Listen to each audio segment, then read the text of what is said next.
کہ دین کو اپنا کام نہیں بنایا، کہ ہر شکل رکاوٹ بنے گی، ہر شکل رکاوٹ بنے گی، اور وہ اپنی طرف اس کو بلاوے گی، پھانسے گی، پھر وہ کہیں کا بھی نہیں رہے گا۔ اصل کام چھوٹ گیا تو کہیں کا بھی نہیں رہے گا، نہ اللہ کے کام کا نہ اپنے کام کا۔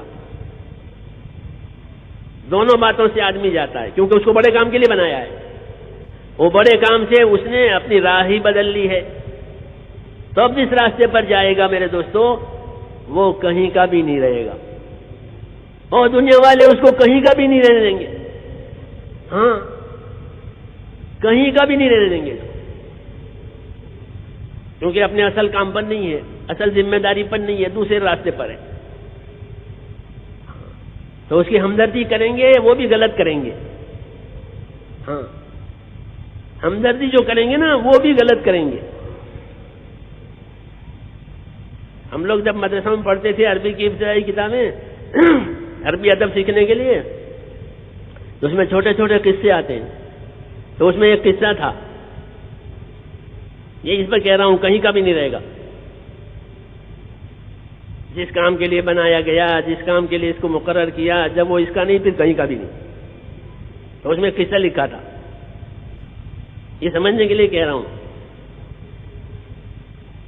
کہ ایک بادشاہ تھا، اس نے ایک باز پال رکھا تھا، شکاری باز جو جانور ہوتا ہے، پرندہ، اسے پرندوں کا شکار کیا جاتا ہے، اسے تعلیم دی جائے، تربیت کی جاتی ہے اس کی، وہ شکار کرتا ہے، اشاروں پر چلتا ہے، ہاں شکاری جانور جن کو شکار کے لیے اس کو باقاعدہ تیار کیا جاتا ہے، اس کو تعلیم دی جاتی ہے، وہ شکار کرتا ہے اپنے مالک کے لیے۔ شریعت نے بھی اس کے شکار کو حلال بنایا، مگر اس کی شرطیں رکھی ہے جو کتابوں میں لکھی ہوئی ہے کہ اتنی شرطیں اس جانور میں پائی جاوے تو وہ اس کا شکار حلال ہے، مر جاوے تو بھی۔ اور وجہ اس کی یہی لکھی ہے کہ یہ شکار اپنی خواہش کے لیے نہیں کر رہا ہے، اپنے مالک کے لیے کر رہا ہے،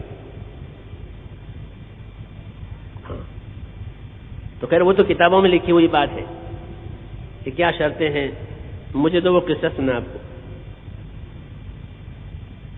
تو وہ شکار وہ باز پال رکھا تھا بادشاہ نے، شوقین تھا وہ شکار کا۔ ایک مرتبہ وہ باز کہیں اڑ گیا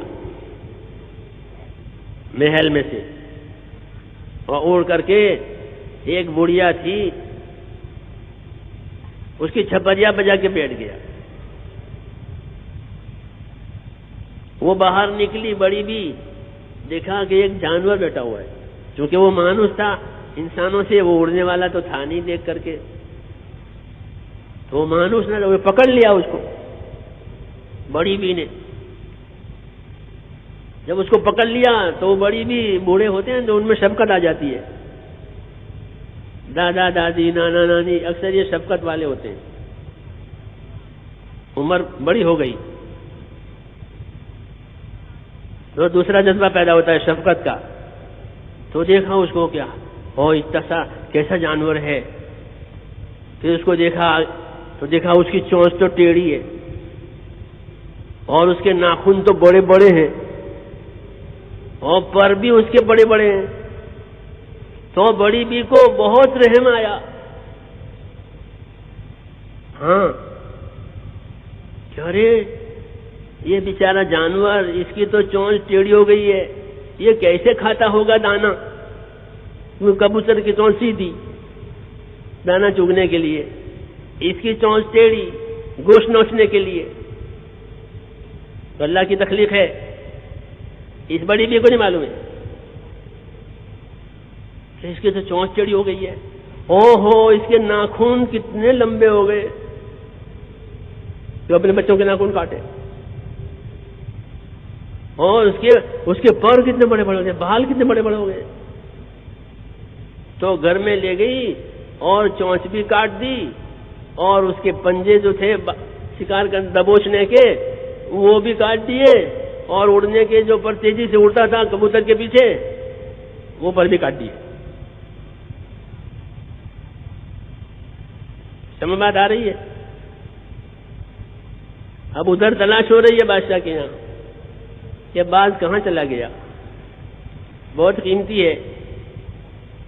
تو اس کے آدمی ادھر ادھر پھر رہے ہیں تلاش میں، تو ہوتے ہوتے یہاں پہنچ گئے، تو بڑی بی کے یہاں مل گیا وہ. تو دیکھا اس کی حالت کو،